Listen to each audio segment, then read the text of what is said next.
Ok, bueno, entonces así es como hemos abarcado la unidad 2, la entrevista en trabajo social, en donde partimos de que era una entrevista, es un diálogo entre dos personas que tiene un entrevistado y un entrevistador. Se dijo en su momento que pueden ser varios entrevistadores o varios entrevistados.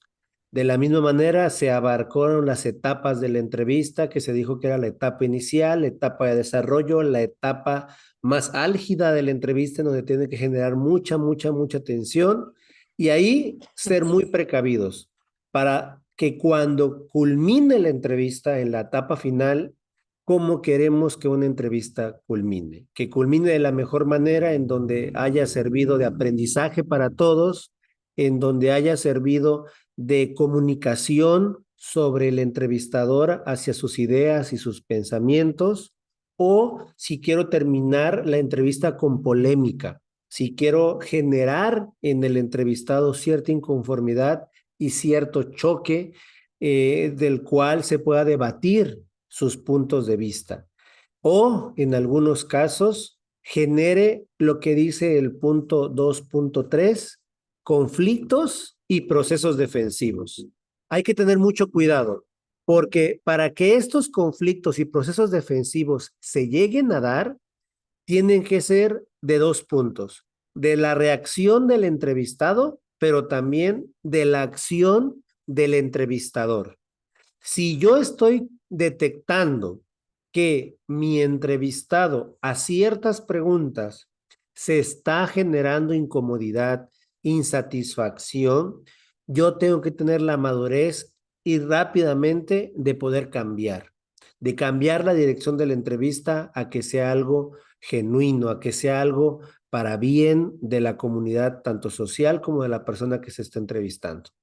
Cuando me doy cuenta que hay ciertos temas que no está abordando bien el entrevistado o que se siente incómodo y yo sigo atacando y no me desvío del tema, sino sigo presionando la herida, lo que logro entonces es un conflicto y es normal. Y ante ese conflicto vamos a encontrar varios procesos defensivos. El proceso más fuerte es cuando alguien te abandona, cuando alguien logra abandonar la entrevista como motivo de hartazgo ante ya no saber qué hacer. Y si se llega a tener esa situación en una cuestión profesional, quiere decir que algo salió mal en nuestra planeación, en nuestro guión, en la forma de abordar las preguntas. Aquí no podemos decir, es que el entrevistado entendió las preguntas de forma errónea. No podemos decir, es que me entendió mal. Yo quise dar a entender esto. ¿Por qué? Porque para que lleguemos al conflicto, para que lleguemos a los procesos defensivos, no es de la noche a la mañana, no es de una pregunta a otra. Es el cúmulo de varias preguntas que le vas haciendo a tu entrevistado y es un proceso de ir increciendo, dirían por ahí, es decir, que cada vez va subiendo y subiendo y subiendo y subiendo. Y si no tuvimos la perspicacia de entender eso para detenernos en el momento adecuado y desviarnos del tema a otro tema más cómodo, a otro tema que se podría escarbar mejor para sacar mucho más información, es que como entrevistadores no estamos haciendo las cosas adecuadas. Y eso es lo que vamos a ver. Para eso ya les proyecté a las compañeras un video de Ricardo Arjona, que es una entrevista donde él estuvo, en donde efectivamente se ve mucho conflicto y procesos defensivos, en donde quisiera escucharlas, sus puntos de vista, qué entienden al respecto.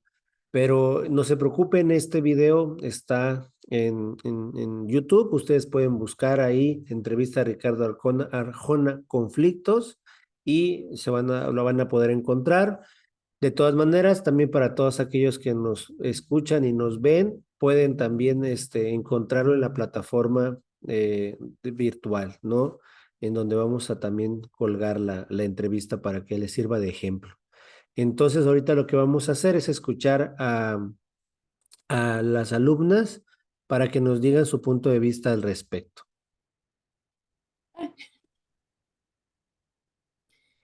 Bueno, considero que el entrevistador fue la persona que no pudo ver que en realidad estaba presionando demasiado en este caso a Ricardo Arjona, al momento de como cuestionarlo del por qué no podía entender que su música estaba, o los puntos de vista, o cómo, bueno, en realidad lo que quería era que entendiera, pero, o sea, insistiendo demasiado, que por qué otras personas no podían entender el concepto de su música y que por qué y hablaba mucho de otra persona, pero el punto era presionar de que, ¿por qué no puedes hacerle cambiar de opinión a esa persona? Más que nada creo que fue eso.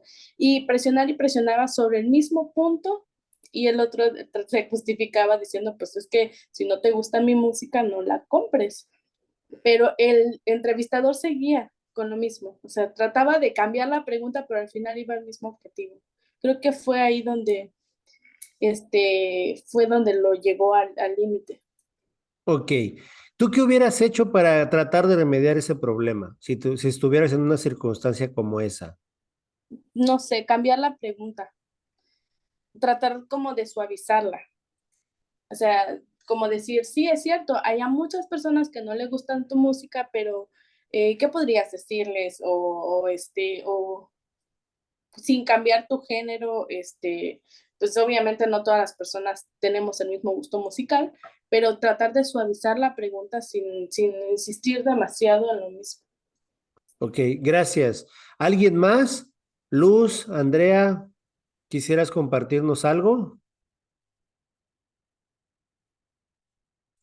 ¿Alguien? Eh, yo creo que tiene que ver como lo que decía Jessie, más que nada en el tipo de pregunta que se tiene que evitar en las entrevistas, las opositoras, o al menos no hacerla de esa manera, como decía Jessie, cambiarla, buscar una manera como que un punto de equilibrio entre que el entrevistado se sienta cómodo y en que el entrevistador obtenga la información que ahora sí necesita. Ok, gracias. ¿Y Luz? ¿Qué nos puedes decir? Yo creo que independientemente de querer tener alguna información de él, esa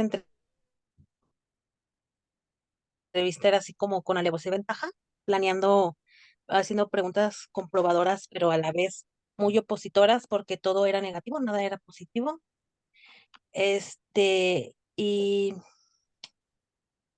por ejemplo, el artista, pues también pudo haber hecho una buena jugada, por ejemplo, diciéndole, pues no conozco a esa persona, pero me gustaría que vean, escuchen no nada más una canción, sino todas, y que entiendan que no todos nos gusta el mismo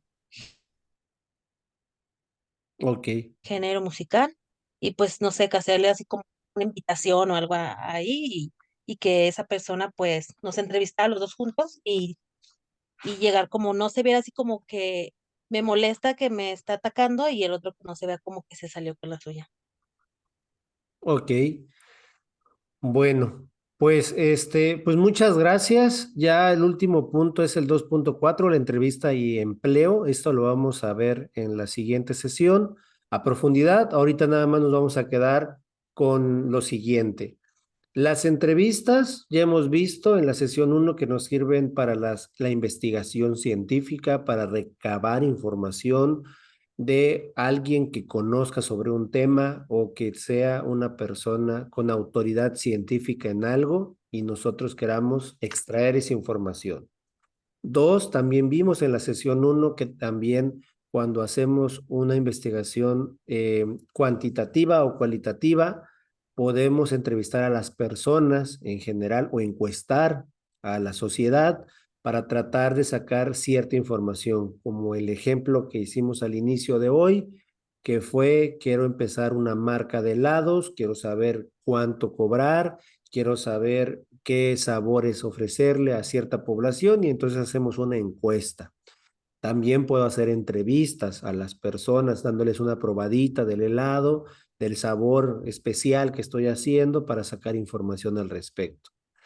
Por último, en esta ocasión estamos viendo cómo una entrevista en un entorno social de comunicación masiva en una entrevista a un artista, a alguien famoso, cómo podemos llevar todas las etapas de la entrevista y las preguntas que debemos realizarlas para que la persona entrevistada se sienta cómoda. De la misma manera, hicimos ejemplos entre nuestros compañeros para poder hacer una entrevista que tenga una etapa inicial, una etapa de desarrollo, una etapa culminante y la etapa de cierre o final. Y por último, checamos cómo cuando hacemos muchas preguntas comprobadoras y opositoras, nos pueden generar conflictos y procesos defensivos que en lugar de terminar de la mejor manera, puede terminar de una forma terrible la elaboración de nuestra entrevista. Y así que hay que tener mucho cuidado. No estoy diciendo que no debemos de hacerlas, estoy diciendo que cuando las hagamos incluso con el respeto que nuestro entrevistado se merece y que tenga un fin el hecho de hacer una pregunta comprobadora o hacer una pregunta opositora, que realmente tenga un fin social, un fin de apoyo e ir midiendo la cantidad de preguntas de ese tipo para que no termine en conflicto con el entrevistador. Y finalmente tenemos la entrevista del empleo o entrevista y empleo. Y esto es más bien que nosotros como individuos debemos de prepararnos para una entrevista, para que alguien nos contrate, o si nosotros vamos a contratar, elaborar muy bien esa entrevista de trabajo para poder contratar a alguien y evitar así que el trabajador nada más tarde 3, 4 meses y luego se vuelva a retirar. Entonces ya la siguiente sesión vamos a hablar la importancia del estudio, cuáles son las posibles preguntas para una entrevista a un empleado o cuando estamos tratando de determinar y mejorar ciertas áreas dentro de la organización, cómo poder abordar una entrevista en donde se genere más empatía, ¿no? Entonces vamos a ver cómo en una empresa una entrevista puede ser de suma ayuda para mejorar en nuestro nivel de jerarquía dentro de la institución o también dejar esa empresa e irnos a otra al pasar una entrevista de trabajo. Básicamente esos son los puntos de la unidad 2. Espero que hayan aprendido, espero que les haya servido todo lo que estamos viendo. Eh, Creo que vamos bastante bien en los temas, se van desarrollando adecuadamente y pues por mi parte sería todo. Con eso terminamos la ronda de grabaciones. Vamos a continuar con las alumnas, pero vamos a hablar sobre ciertas actividades que necesito que sepan sobre lo que nos espera la siguiente semana. Sin embargo, los conceptos y teorías más importantes ya se vieron y ejemplos, entonces espero que sea de su agrado este video y pues nos vemos en la próxima sesión.